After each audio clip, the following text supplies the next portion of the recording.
I just thought perhaps I should have some kind of intro music other than just me going 5, 4, 3, 2, 1. But where are we? But I don't have intro music for today. But never mind. Never mind. Good afternoon, good evening, good morning, wherever you might be in the world. Welcome. Welcome to my latest LinkedIn Live. This time with Carlos. Oh God, I didn't make sure I know how to pronounce his surname. Daccarett, I'm going to go with. And Carlos and I actually met on one of my previous LinkedIn Lives back in February with Thomas Gormley. We did a LinkedIn Live discussion about his experience in Costa Rica, and Carlos got involved. Carlos was asking questions and participating in the live, and we reached out to each other afterwards, and here we are. So that's really what I want to encourage on today's show, today's live. Please do get involved. Carlos is here to share his knowledge and wisdom. If you have questions, please ask. Please get involved. So I don't want to say much else. Let's get Carlos on the screen. And here he is. Carlos, your microphone is muted, by the way. I apologize. Good afternoon, Sean. Thank you. Thank you for having me. Excited to be here. That's okay. Thank you very much for coming. So, as I said, I've just given everyone the little backstory of why we're here, of how we came here. But I'm sure you're going to introduce yourself, and you're going to talk a lot about what you do and your business and your experience. So I've got a couple of questions prepared that are a bit more lighthearted to start with, or a bit more, maybe not lighthearted, but just to warm us up whilst we wait for people to join us. So you said to me, and what's kind of inspired the way we've organized today's live is you told me that you feel like you walk in two worlds because you were born in Mexico, but spent a long time living in Canada. That's correct, isn't it? Yes. Yeah. So what's your favorite thing about each place? Why do you love Mexico and why do you love Canada? It doesn't have to be like a one is better than the other because, well, there can be two different things. What's your favorite thing about both places? Thank you. Thank you so much, Sean. I am honored and privileged to be here with you and share a little bit about my experience. I love how you worded it, walking into worlds, because it's exactly how I feel. Born and raised in Mexico, as you mentioned, been in Canada pretty much half my life. Dual citizen, and I have a heart for both countries. I think my favorite thing about Mexico is got to be the weather and a combination with the food. Those are the two little things that I miss the most when I am here in cold Canada in the true north, strong and free, as we like to call it. But the Mexican food, which seems to be a worldwide enjoyable cuisine. Very lucky today I can find pretty much everything here, but it is not the same ingredients as having them in Mexico. Tortillas, are number one ingredient in most of our dishes, and the weather that we have throughout the year. It's definitely something that I miss. Although I have adapted to the Canadian way of life. Now, my favorite thing about Canada is the multiculturalism and the ability to just walk down the street and be connected with various part of the world. I am a big believer that we're all connected, regardless of your ethnicity, regardless of which country, which language you speak. We all have a connection we all share, these beautiful earth. So that's one of the things that amazed me from the day I stepped foot in Toronto back in 2002. The multiculturalism and the way the societies merge with one another. I have a mixed background. I'm not fully Mexican. I was born there, but I've got like three or four different ethnicities, and just love learning and love connecting with people, which is, I guess, what brought me to do what I do today. for a living, right? Helping people invest in real estate in that most important decision of their lives, um, regardless of the place where it is. Taking them by the hand and really understanding where they're coming from. So yeah, that's my 2 cents on my favorite things about the two countries. Great question. Thank you. You're welcome. So we've got Leticia. Oh, sorry, Leticia. I know we've spoken before, and I might have just meant to pronounce your name. I can't remember if it was Leticia or Leticia, but hello. Thank you. Please, anyone else who's watching, please don't be shy, and I apologize if I get your name wrong as well. But thank you for joining us. Now, I've got one other quick question before we get started, but it relates to what you were just saying. I know what the term means, but I know you've used this term before, and I know that we have an audience which is potentially a lot of non-native English speakers, and they might not know this term. So you talked a little bit there about the difference in climate, the difference in the weather in Canada versus Mexico. So what is a snow leopard, and how does it relate to what you do? What is a snow leopard? I'm sure that's what you. Hopefully, I got that right. I'm sure you said that last time. I would assume you're meaning snowbird. I got it wrong. I thought you said snow leopard. Oh, good. It's all good. Oh no. I love. I'm sure you said snow leopard. I was convinced. I was thinking about questions for today, and I had that in my mind. Okay, that's wrong. It could have snowbird. It could have been my Spanglish accent that made you, or maybe I did say leopard. I love leopards. I think they're wonderful animals. A snowbird. It's a term that we utilize in North America. I came across this term when I started serving the Mayan Riviera market in my early years in real estate. And I found it very interesting because talking about the climate in Mexico, talking about what brings people into the country, I think the food and the weather are two of the main factors that would, motivate someone to go and explore, not just Mexico, Costa Rica, the whole Caribbean, Puerto Rico, any of the islands, beautiful places that we have, south of Mexico, weather-wise. So a snowbird is someone that wants to live the best of both worlds, kind of like what I thrive for, kind of what I aim for in my personal life, which is enjoying the summer months from May to October in their home country. This is, like I mentioned, it's a North American thing, so we share the same seasons.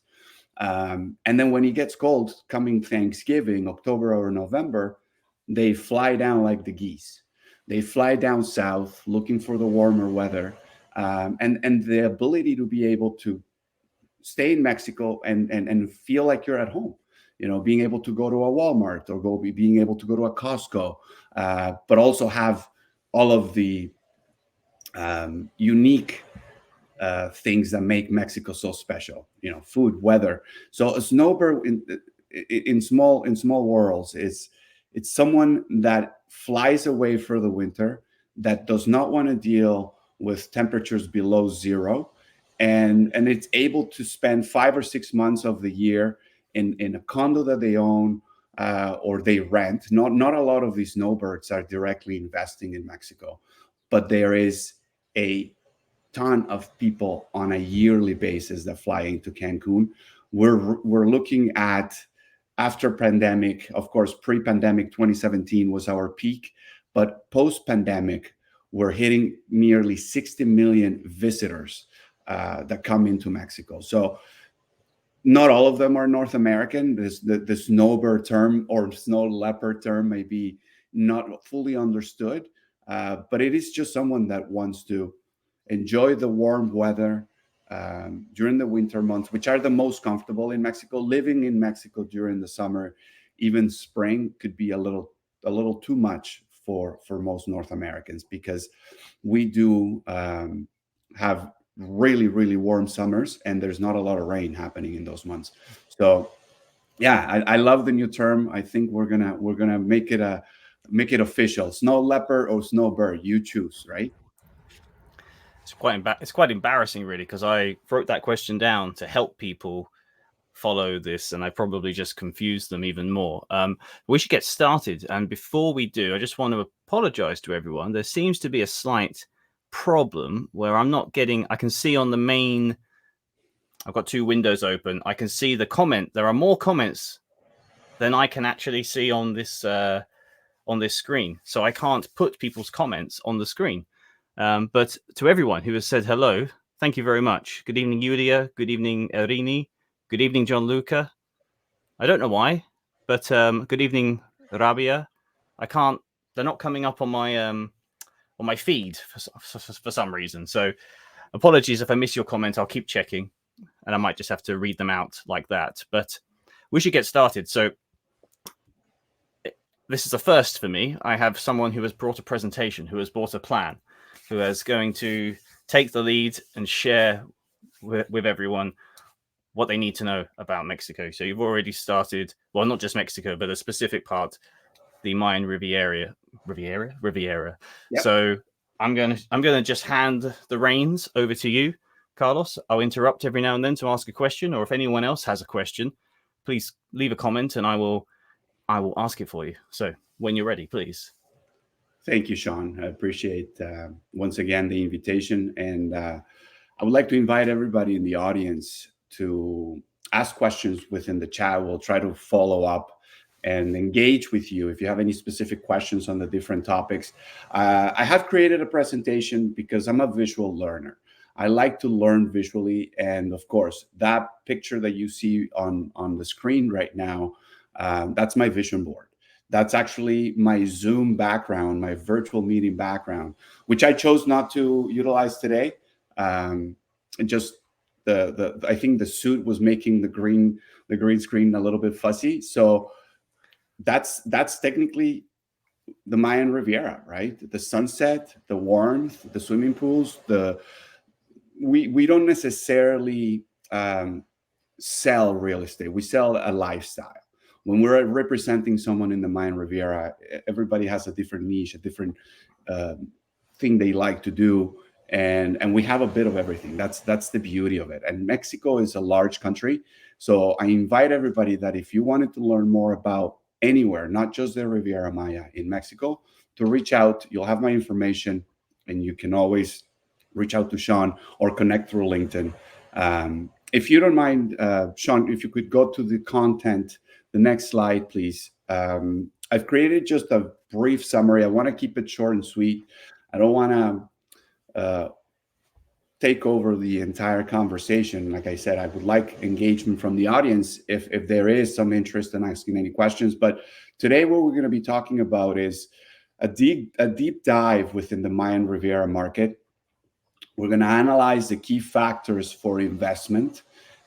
What is happening in terms of immigration? Why are people moving to Mexico? What is it that's bringing people to choose Mexico as a secondary residency or residence, or as a main residence? Then we'll dive a little bit into the Mexican economy, what is happening over the last few years. I'm sure, as you guys know, we have experienced over the last few years a new government in Mexico that has done things slightly different or quite different than previous administrations. And the Mexican peso and the Mexican economy has been not only stable, but growing in big steps, which is something that I've never experienced. I remember the Mexican peso always losing value since I was a little child. And over the last year or so, a couple of years almost, we have a strong currency, a lot of foreign investment coming in, which takes me to my last slide. And I don't want to bore you too much into economics. I'm not an economist. I am a realtor. I'm an international realtor. And what my focus of you here today is kind of what happened in that live that Sean mentioned earlier, how we connected. It's networking. My father always talked about what runs the world. It's not money, it's connections, it's networking. And that stuck in my head from a very young age. I'm all about connecting with people. I'm all about making connections, bridging the gap, if you may. So, and then we'll close with my information. You'll have my email address, you'll have my direct cell phone number and my website. Feel free to reach out. So if you don't mind, Sean, we can get started. I'd like to start with the first slide, which kind of Just before you just yes, before of you course. start, Carlos, that we have a question, and I can't put it on the screen for some reason. I don't know why. Technical problems, but I don't know when the best place to fit it in. It might come in later, but I'll just tell you the question now, and then you can put it in where you think is appropriate, because it's a good question. It's a technical question. So Yulia has asked, and she says, in Cancun, is the off-plan property with payment plan and no tax? And can you tell me more about the process of buying property there? So she specifically, I know Yulia. Yulia works in Dubai and she sells off plan. So she's interested to know how that works in Mexico. I guess you're definitely going to talk about buying property, but maybe when you get to that part specifically, can you mention a little bit about buying off plan, how taxes work? I'm sure she'd love to know. Absolutely. Okay, and I'll keep an eye out. I'll keep refreshing the main page and coming up with keeping a note of the questions. So, Perfect. Yulia, we haven't forgotten you. We'll come back when the time is right. So, I had first slide. made, thank you so much, Sean. And thank you, Julia, for your question. I have made some notes, and we'll get to the question in a moment. I just wanted to get started with this first slide to kind of explain what the Mayan Riviera is. The Yucatan Peninsula, which is the tail of Mexico that is towards the Florida, towards the Caribbean, towards Cuba. We call it the Yucatan Peninsula. That is divided by 3 states, which have Yucatan, Quintana Roo, and Campeche. Now, the Mayan Riviera, as you can see on the screen, would go from the tip of the iceberg, or the tip of the peninsula, all the way down to Tulum. That is what is considered the Mayan Riviera. The Costa Maya is the section that's beneath, that includes areas like Bacalar, Mahawa, all the way to Chetumal. Now, the entire Mayan Riviera is over 200 kilometers long, and there are 3 main cities or 3 main destinations. People tend to confuse that when they go to Tulum, they're going to Cancun. It's a 200-kilometer difference between one another, right? A couple of hour travel.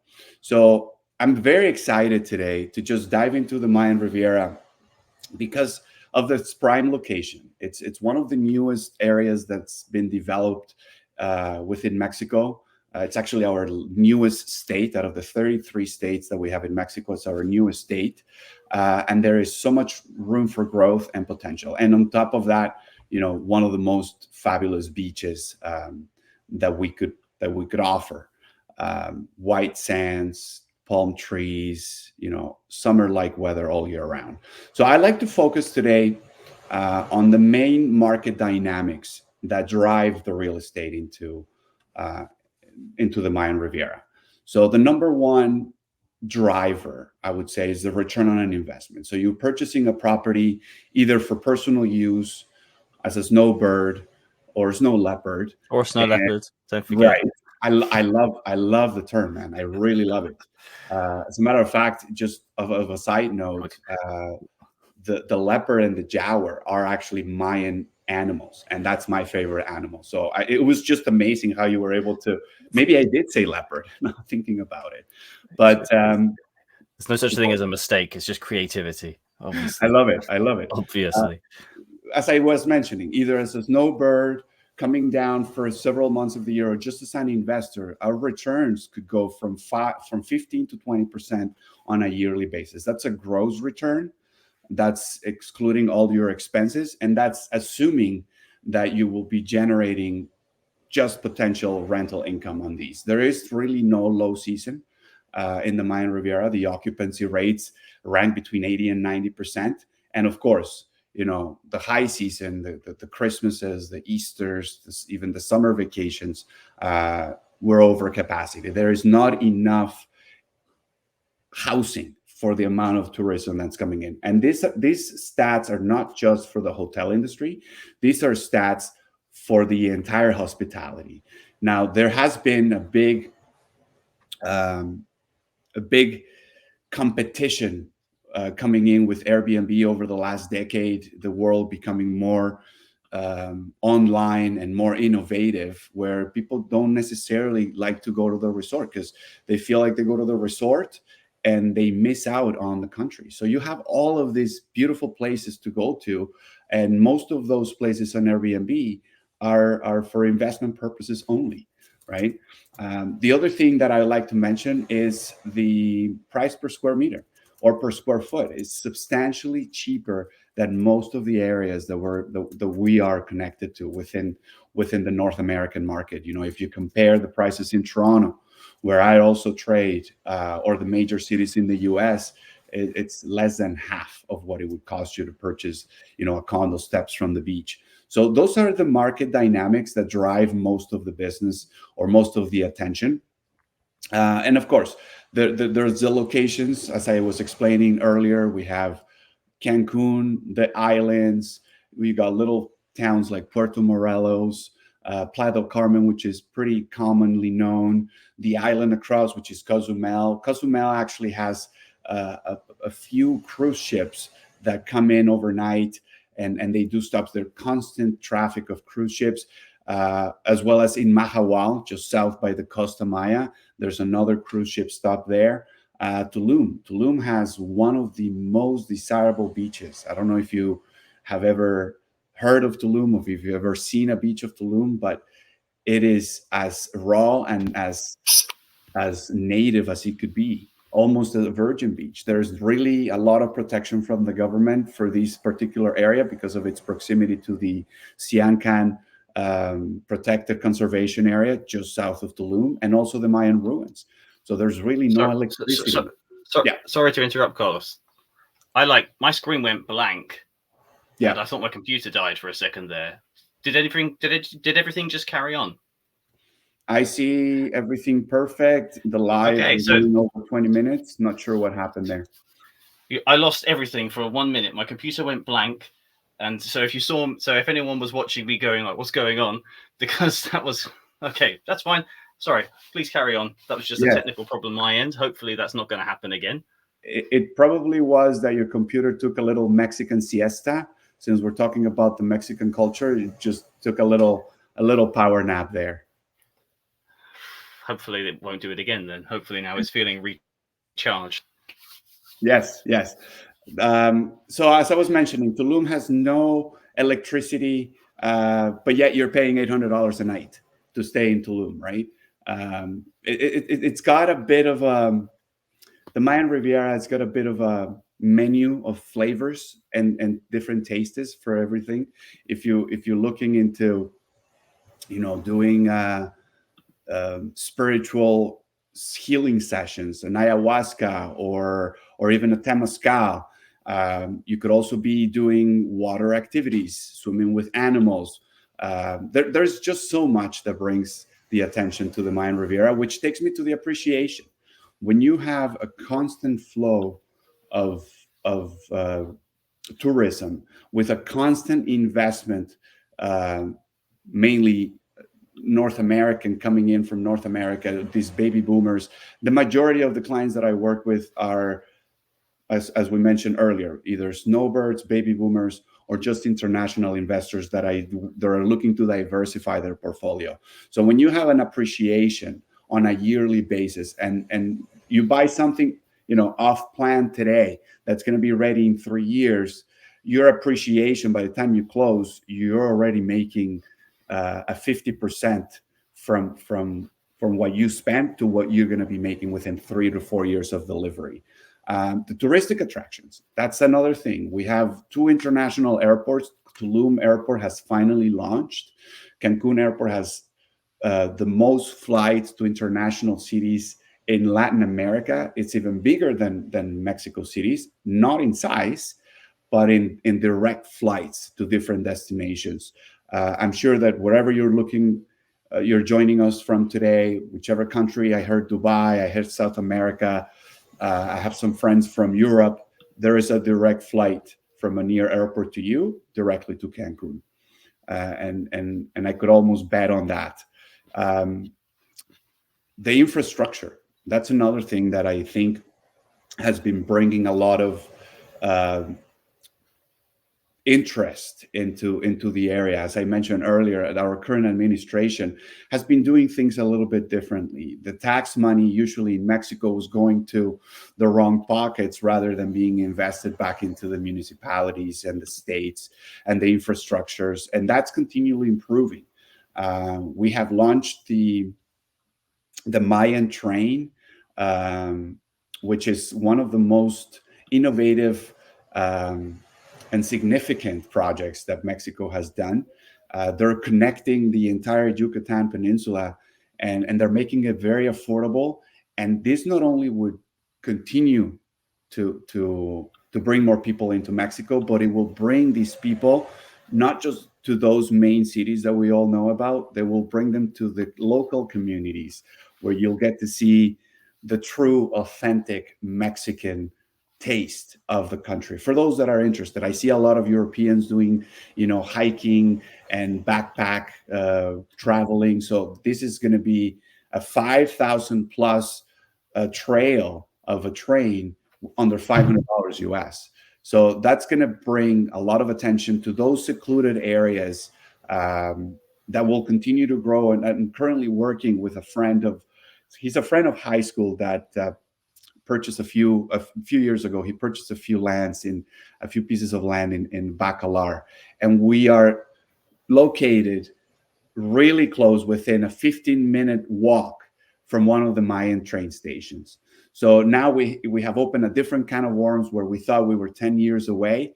Now we're going to be developing a suitable for that area, sustainable development for the Bacalar, Costa Maya area. But again, there are so many things that are making this particular part of Mexico be in the eye of many, many investors worldwide.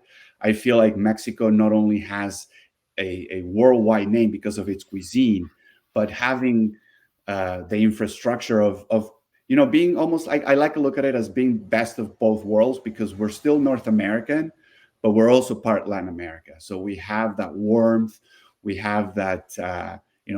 Mexican people are extremely happy people. They're hardworking people, and they thrive on the tourism because we know how important it is.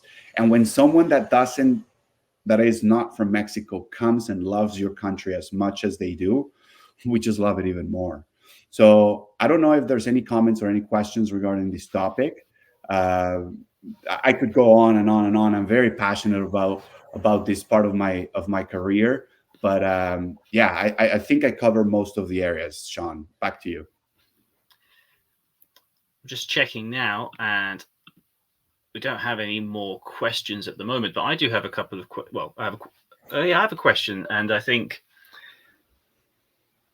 it's something you told me when we spoke, or when we were planning this and speaking about it, and you touched on it here, but you didn't explain it, and I think it's worth going into. So you mentions that there's not really a low season. It's kind of 80-90% occupancy rate is not just unheard of, but quite easy to achieve, quite common. And you didn't really say why though here, but you did when we spoke before. So can you just say a little bit, what is it about this particular region that makes it so popular all year round? Thank you for the question, and for I think it's a great point that I missed. The reason why there's really no low season or lower than 75-80% is because during these winter months, we have, as you can imagine, most of the North American tourists coming down, the typical snowbird that we discussed earlier. So from November to May, there's a constant travel, and not just people that go down to live there, but constant travel of vacation, of all inclusive, of Airbnbs, of different activities that are available for tourism. Coming May, then all of these North Americans go back home to enjoy, to take care of their homes, to take care of whatever they need to do, back see their families. But then we have the South American winter coming in. So you have a flow of South Americans. Argentinians love Mexico. Chileans love Mexico. Colombians love Mexico. and we love them too because we can connect. I mean, we not only speak the same language, but we have a lot of similarities in our culture. Cuisine might be different, uh, but surprisingly enough, Playa del Carmen has one of the most diverse cuisines and the tourist areas that I've ever seen. You've got kosher restaurants, you've got Italians, you've got Argentinians, Portuguese, of course, Mexican in every other corner. But that's another thing that brings people in, the food, and the ability to just always have a warm place to go. Coming down in the summer, then you have all of the locals, all of the Mexicans, which, in my opinion, we are the only ones uh, suitable to withhold such warm temperatures. But those are our summer vacations, right? So, having said that, there's a constant flow of tourism. Not to forget everyone from Europe, which also shares the same seasons as we do. Uh, in my last couple of trips, Sean, that's one of the things that amazed me the most. I started seeing a lot of Asian, and not just from China and Japan, but also from India coming down to Mexico, which is something I hadn't seen before. Most of these people are already coming from Canada, so they've migrated to Canada, but they are now being enticed and being curious about coming down to Mexico and enjoying everything that we have to offer. I think the connection that Mexico has with the world is one of those unique connections. Just like anywhere you look. We're surrounded by water. We've got 8 different ecosystems. You've got sports fishing. You've got swimming with whales. Um, a lot of spiritual rituals that are done within the area. Again, there's a connection with the world, as I mentioned earlier. I feel like we're all connected. We're all one big whole. And I think that's one of the most important things that Mexico has, that it's able to allow people from different parts of the world to feel at home, right? I think that's a really key point, and this idea of, when you talk about ROI and appreciation, I mean, those are great numbers, but we all know that, we can't always be certain about the future. But when you have that kind of, like you said, best of both worlds, you're the holiday destination of the people from North, and then the people from South America. It's seasonal. It's a really great setup in that sense. But I've got another quick question. I don't know, maybe this isn't the best time to ask, maybe it is. I don't know. If I'll ask the question and you can answer it later if you want. But why do you think people aren't? Maybe people are. Maybe it's my perception is wrong. But based on what you've just said, it sounds like you've noticed more and more people from different places are starting to notice this area. But why do you think it's not been noticed so far? Or what do you think has been holding back its potential growth that you see coming in the future? I think I have to disagree with that. I feel I was introduced to the Mayan Riviera in the early 2000s, a couple of years before I Okay. came to Canada, and I've seen the growth. Um, I mean, I don't have the exact stat, but I know that the Playa del Carmen area, so from, I'm going to say, the whole Riviera Maya, it's the most developed and fastest growing area in Latin America. So Playa del Carmen, when I came to the Mayan Riviera, still had sand roads. Playa del Carmen was a little village 30 years ago, a little village, a fisherman village that would have the ferry to go to Cozumel. Cozumel was the first area that was developed in this particular part of Mexico because it was a massive island where most of the rich would fly into. But as this, remember I mentioned earlier that the state is less than 50 years old. As the state became a state and the roads started to develop, I remember 2000. It was Christmas of 2000 when I came into the Mayan Riviera, and we had sand roads. Right now we have 110 streets in Playa del Carmen. Back then, we only had 12. Past 12th Street was jungle, was mangrove, was monkeys, was jaguars. So if you look at the growth that it's had over the last 30 years, you mentioned that you hadn't been to Playa del Carmen yet. But I invite you to, and maybe we can talk about a couple of the developments, which are first world developments. You've got underground parking, you've got security systems, you've got high speed internet. I think we're not just projecting or expecting a growth. We're just projecting and expecting a continuous growth because of its potential. Um, if you go on Google Maps and you look at the actual peninsula, it's all jungle. We've just touched a little bit of it, and because of its big protection of the environment and this, you know, um, sustainability and trying to make everything work with Mother Nature, it's taking a little longer. But I rather do, and this has always been my belief, I rather do something right, even if it takes me a little longer to get there. So yeah, so it sounds like my perception was that this was an area, based on what you've told me about it. It was an area that I hadn't heard of. From what you've told me, it was getting ready to kind of explode, so to speak. But it sounds more, it's actually much better than that. It's not just an area ready to explode. It's an area that's just going up and up and up and up It's over been time, as you exploding. say. Correct. Yeah, great. And there's actually a question. I know we need one, but there's this question I've just seen come through from John Luca, and I can't put it on the screen again for some reason, but it's directly linked to what you were just saying. He says, Carlos, for residential projects, do you work mostly with local developers or non-Mexican developers, if there are any? So who are the typical developers that are building the projects you've just been describing? Thank you, Gianluca, for your question. Yes, of course. There's residential, there's commercial, there's industrial, and there are hotels or commercial listings that we work with. But yes, most of the projects are run by Mexican companies. We start to see a lot of foreigners coming in and bringing their expertise and start to develop their own. But I like to work with a handful of developers. There's a big misconception when we do not have an MLS system. So the organized real estate that we're used to in North America is non-existent in Mexico. So you go online and you go on search on Google, and you may find a development that is just fraudulent, that is not even ready. They don't have, they may own the land, but they don't have the permits. They're in the process. The renders or the plans that they have, if they don't have the permits, they have the plans, they're waiting for approval. So this is why it's always advisable to have a professional that knows the area, guide you in the right direction. And when something looks too good to be true, it's probably not true.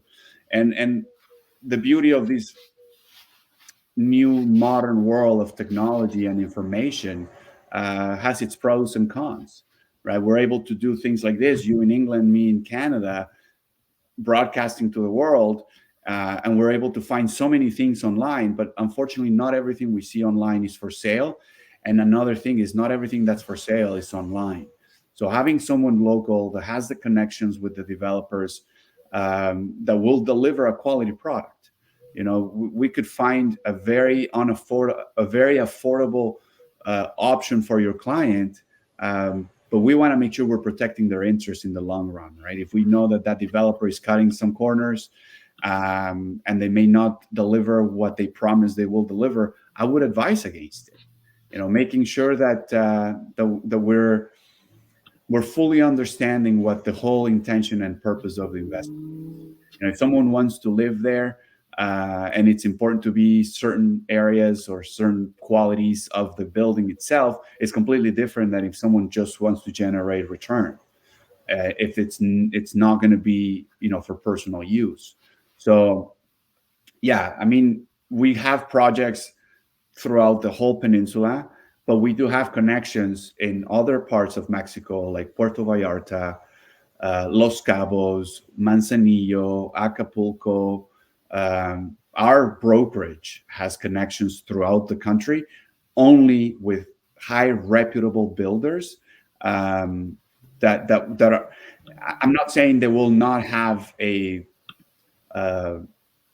clause for a grace period clause where they are allowed to be delayed. Every builder, I think, in the world will have that clause. But I would guarantee that the development will be delivered, and you will get what you paid for, right? Buying off plan, taking advantage of the topic, and touching on Julia's question, if you don't mind, Sean. That's exactly what I was going to suggest we do next, so we don't run out of time and miss her question. We're Yeah, please. connected. Yes, buying something off plan, it is a risky approach because you don't really have the tangible product yet. The advantage of buying something off plan is the price that you're getting, the introduction, the launching of the project. Now, if you're just looking at a return and an appreciation and your main objective is to generate money, who cares where the unit is located? It doesn't have to be facing the courtyard. It doesn't have to have a private jacuzzi. Now, if it's something that's a personal, for personal use with personal desires, wish, and wants, then it's a completely different story. And I will touch base briefly because it could take me another 15 minutes to talk about the whole process. But a Mexican real estate transaction is pretty much the same as a North American transaction until you're putting under a magnifying glass. Once you bring that magnifying glass, you'll start to see the differences. The number one difference is that foreigners cannot directly own property within a restricted area of Mexico. What's a restricted area? 50 kilometers from shore, 100 kilometers from border. I know it's an obsolete law, but it is in our constitution and we're still going by it. There has been talks to remove this, but what this exactly means is not that you don't own the property, not that you don't own it, you just don't own it directly. Your name doesn't go on title. You would need a bank trust through a Mexican banking institution that would hold the title on your behalf. So it's just a little bit of a lengthier process and a little bit more cost added to it. But that would be the major difference. You find the property, you put in an offer, you hire the lawyer, you set terms and conditions. On closing, you disperse the funds. Now, it is important to mention that the way our brokerage works, we don't give the money to the seller or to the developer in Mexico as most agencies may do. We have a trust account. We try to follow the North American standardized way, so where the money will be on escrow in a trust account and it will be disbursed until both parties sign on it. So the money is protected. The developer knows that the funds are in escrow, and as soon as that day of delivery, then everybody gets happy. You get your keys, they get their money, and the lawyer sign off on it. The next thing that I remember Julia mentioning was the tax section of it. I think I wanted to, originally when I was creating the slide, I wanted to go through all the process, but I'm not going to bore you with the details. Taxes in Mexico are extremely, extremely cheap, especially on a yearly basis. When you're doing a transaction and you got to do all of your closing costs and hire the lawyer, create the bank trust, pay the land transfer fees, closing fees, you're looking at about 5 to 7% of the value. So, for example, if it's a $200,000 condo, maximum closing cost you'll be paying would be $14,000. That includes everything. Now, on a yearly basis, what your property taxes would be, then that's a completely different calculation. It's a percentage on the value. So on a $200,000 condo, you're looking under $400 a year for the property taxes. Now, condo fees is a different story. It will depend on the location, on the amenities. But yeah, I think that answers both of the questions, Sean. I think that I'm kind of reading the mind of her comments, so this might be wrong, but I think she might have also meant by taxes in terms of like capital gains tax, for example. If someone were to buy off plan and sell, is that particularly expensive in Mexico? Is it reasonable? How does it compare with other markets? It is a reasonable capital gain, and thank you for clarifying that. I didn't think of that, but yes, capital gains are a must in Mexico, especially for investment property. So usually what they do is you register the price that you purchased versus the price that you're selling, and the gain, the difference between those two amounts, you'd be legally responsible to pay 35% of taxes to the government. Now, there are a lot of exceptions. There are ways to deduct. If it's a pre-construction project that There were no improvements or anything done. The only thing you can deduct is your expenses, your closing expenses. You would be paying 35% of the gain, right? So if you bought at 100 and you sold at 200, you'd be paying $35,000 because that's 35% of 100, which is your gain.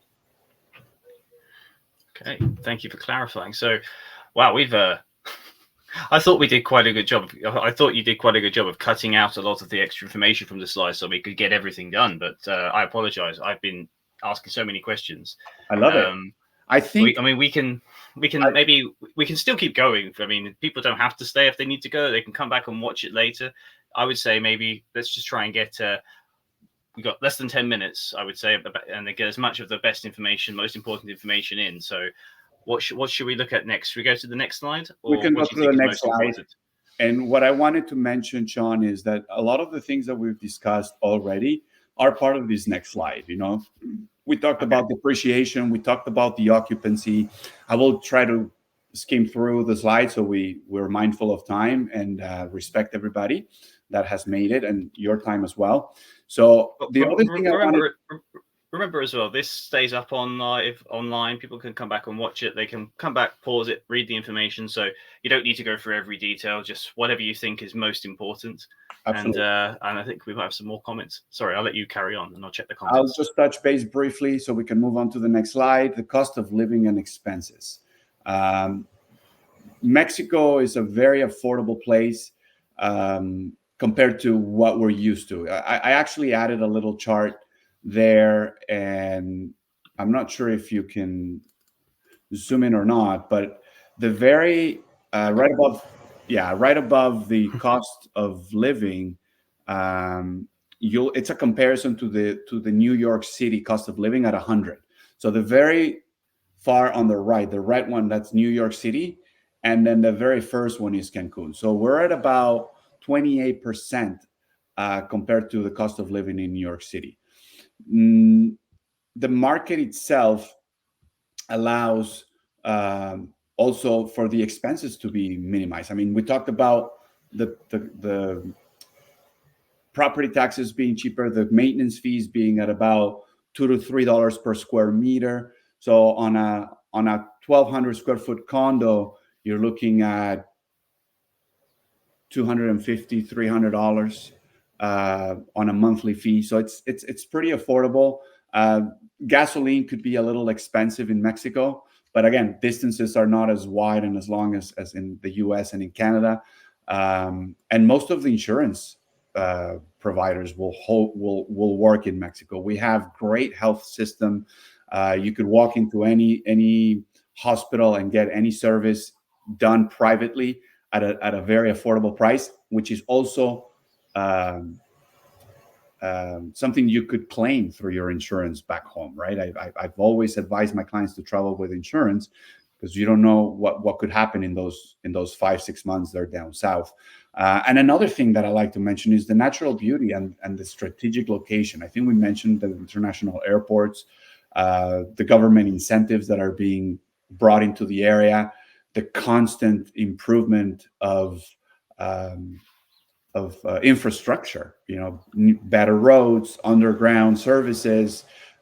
Truly amazed by what the Mayan Riviera has become and will become in the near future. If you want, we can go to the next slide. I think this is an important topic, and just to briefly touch on it, the immigration trends, like what is that it's bringing people to travel throughout Mexico. You come into the Cancun airport and you have the ability now to travel within Mexico at you could go all the way to Mexico City for less than $100 flight. It gives the opportunity to really explore other areas, when it's so affordable, or even driving throughout the country. I love road trips. As a matter of fact, when we live there, one of the most memorable areas is when we travel. I'm from Guanajuato. I'm from near Mexico City. It took us about a couple of days to go throughout the whole peninsula. 2,300 kilometers we drove, and it was incredible experience, because you're exposed to things you've never seen before. You go through places, you go through different states and different altitudes, and then you get to the sea, and then you go across the Gulf.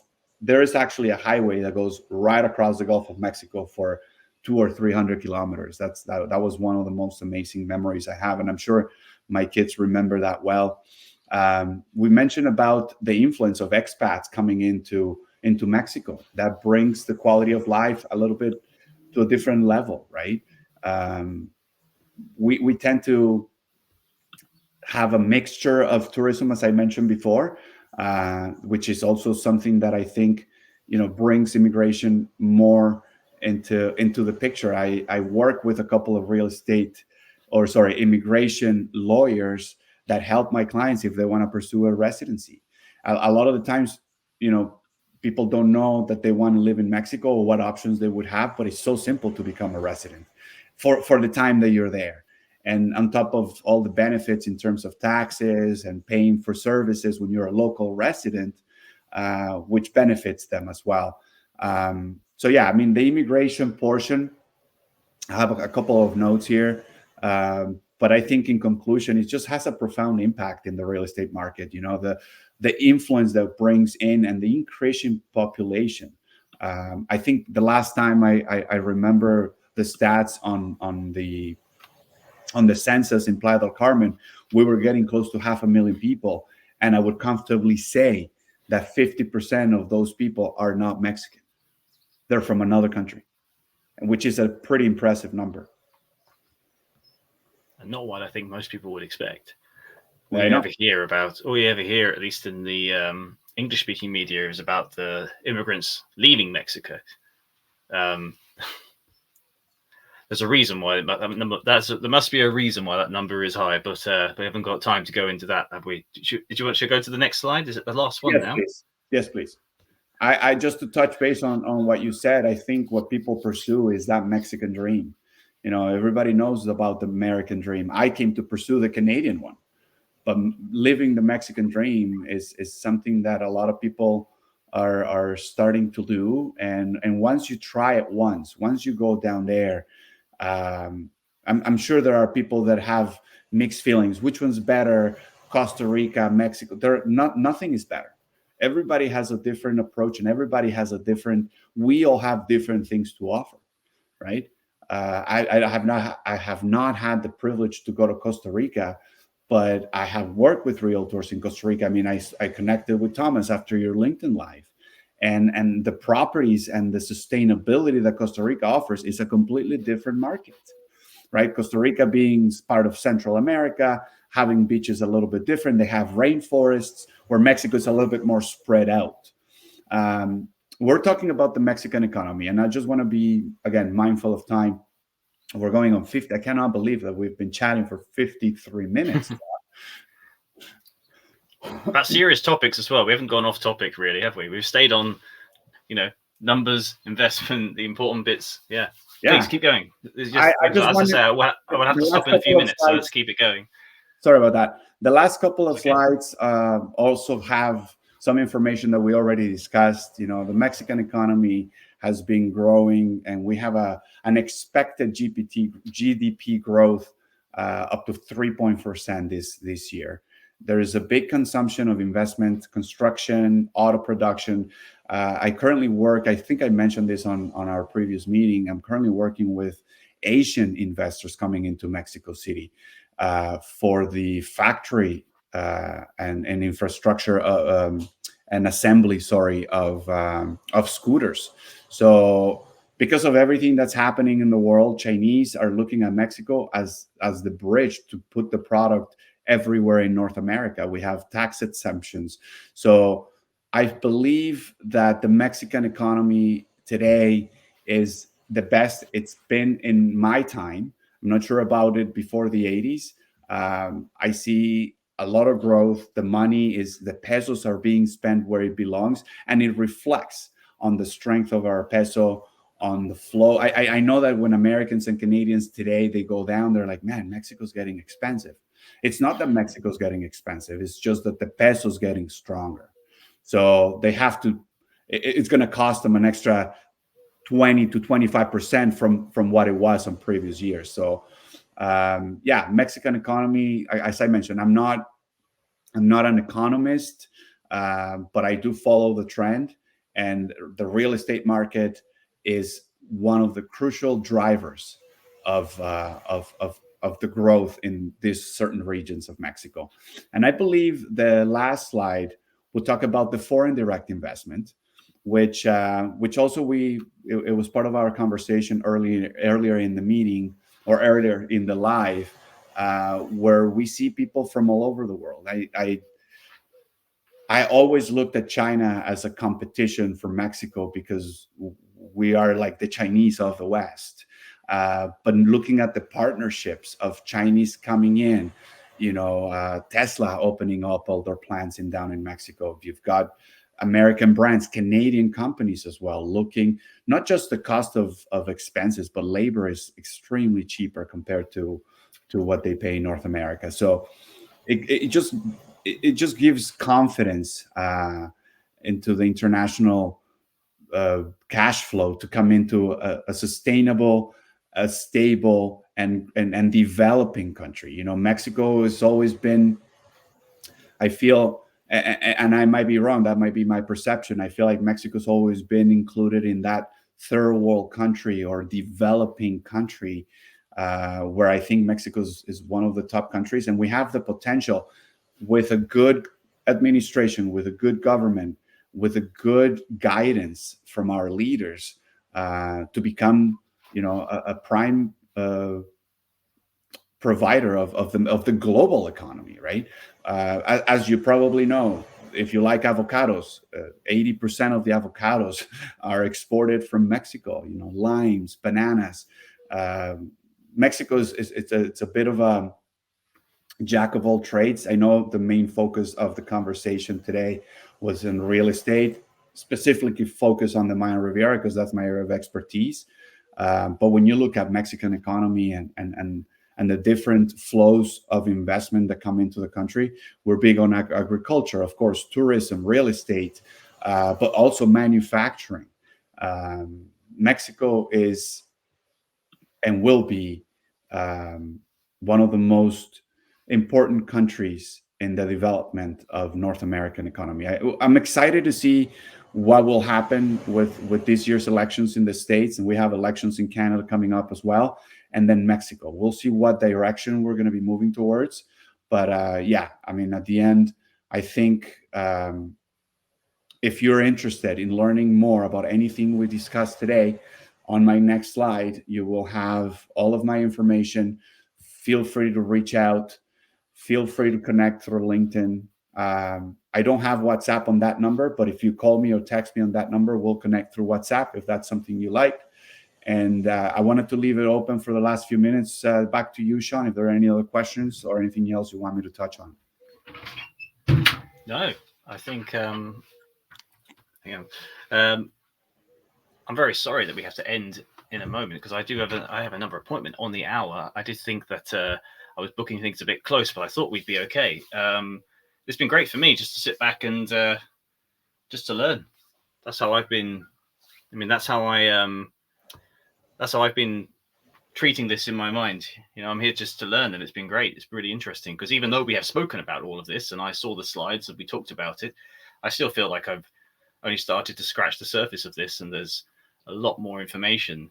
Yeah, and as I told you, like the first time we spoke, you just convinced me even more that Mexico has been on my radar of places I've wanted to visit, and now I've got about another 10 reasons to do so. So thank you very much, Carlos. As I say, I'm very sorry we have to end it there, although this is quite long now, I guess.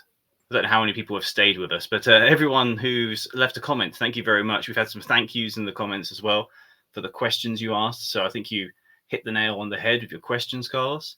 And yeah, I'm going to have to end it there. Do you have any final words or comments you'd like to make? No, I just want to thank you once again for the opportunity. It was an honor to connect with you and with your network because I have made several connections through your LinkedIn network. And I welcome the opportunity to further chat, further connect. Once again, thank you everybody that joined. It was a pleasure to be here, and have an amazing, amazing Thursday.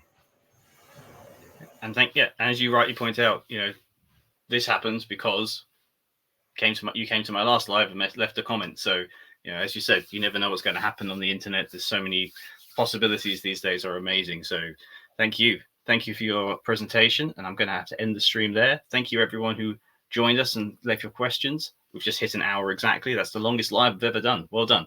Thank you very much. Thank you, Sean. Talk soon. Bye, everybody.